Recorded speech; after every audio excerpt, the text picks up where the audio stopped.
How to use Lalal.ai on mobile devices. First of all, make sure you have downloaded the Lalal.ai app from the Play Store on your phone. Next, open the app and log into your account or create a new one if you don't have an account yet. Once logged in, tap the Split Files button to upload the audio or video files you want to process.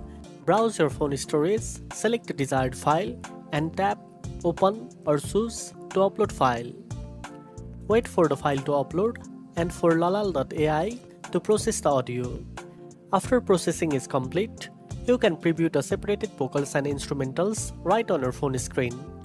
Then, choose the format you want to download your separated files in, such as MP3, WAV, or others available.